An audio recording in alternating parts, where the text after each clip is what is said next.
ಗಿಡ ಮರ ಬೆಳೆಸಿ ಪ್ರಕೃತಿ ಉಳಿಸಿ ಅನ್ನೋದು ಬರೀ ಘೋಷಣೆಗಷ್ಟೇ ಅನ್ಸುತ್ತೆ. ಸುತ್ತಮುತ್ತ ನೆರಳು ಜೊತೆಗೆ ಆಮ್ಲಜನಕ ಪೂರೈಸೋ ಮರಗಳಿಗೆ ಕೊಡಲಿ ಏಟು ಬೀಳ್ತಿವೆ.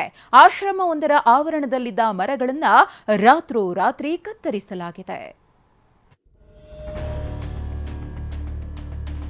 ಹಲಸೂರಿನ ರಾಮಕೃಷ್ಣ ಆಶ್ರಮದಲ್ಲಿ ಇದೀಗ ಆ ರಾತ್ರೋರಾತ್ರಿ ಮಠದ ಆವರಣದಲ್ಲಿ ಇದ್ದಂಥ ಮರಗಳಿಗೆ ಕೊಡಲಿಯನ್ನು ಹಾಕಿರುವಂಥದ್ದು. ಬಂಗಾರದಂತಹ ಬನ್ನಿ ಮರವಿಲ್ಲ, ಸಿಹಿ ನೀಡ್ತಿದ್ದ ಹಲಸು ಕೂಡ ಇಲ್ಲ, ಪೂಜೆಗೆ ಸ್ವೀಕಾರವಾಗಿದ್ದ ರುದ್ರಾಕ್ಷಿ ಮರವನ್ನು ಉಳಿಸಿಲ್ಲ. ಹಲಸೂರಿನ ರಾಮಕೃಷ್ಣ ಆಶ್ರಮದ ಆವರಣದಲ್ಲಿ ಕ್ರಿಮಿಗಳು ರಾತ್ರೋರಾತ್ರಿ ಮರಗಳನ್ನೇ ಕತ್ತರಿಸಿದ್ದಾರೆ. ಮಠದ ಆವರಣದಲ್ಲಿ ಇದ್ದಂಥ ಮರಗಳಿಗೆ ಕೊಡಲಿಯನ್ನು ಹಾಕಿರುವಂಥದ್ದು. ಸದ್ಯ ಗಮನಿಸ್ತಿದ್ರ ದೃಶ್ಯಗಳಲ್ಲೂ ಕೂಡ ಅಲ್ಲಿದ್ದಂತಹ 3 ಮರಗಳೇನಿತ್ತು, ಹಲಸಿನ ಮರ, ಬನ್ನಿ ಮರ, ಹಾಗೆ ಈ ಒಂದು ರುದ್ರಾಕ್ಷಿ ಮರವನ್ನು ಕಂಪ್ಲೀಟಾಗಿ ಬುಡ ಸಮೇತ ಕಟ್ ಮಾಡಿರುವಂಥದ್ದು. ಆಶ್ರಮದ ಆವರಣದಲ್ಲಿ ನೆರಳು ಗಾಳಿ ನೀಡುತ್ತಿದ್ದ ಮರಗಳನ್ನೇ ಕ್ರಿಮಿಗಳು ಕಡಿದಿದ್ದಾರೆ. ವಿಶೇಷ ಅಂದ್ರೆ ಇಲ್ಲಿ 135 ವರ್ಷದ ಅಪರೂಪದ ರುದ್ರಾಕ್ಷಿ ಮರ ಇದೆ.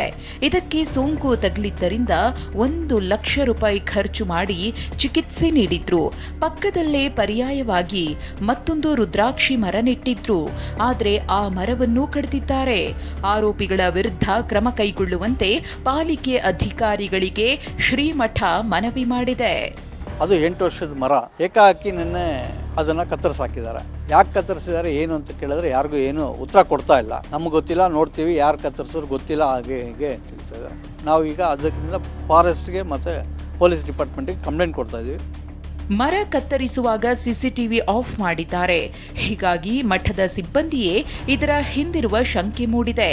ತನಿಖೆಯಿಂದ ಇದರ ಅಸಲಿ ಎತ್ತು ಬಯಲಾಗಬೇಕಿದೆ. ಶಾಂತಮೂರ್ತಿ, TV9 ಬೆಂಗಳೂರು.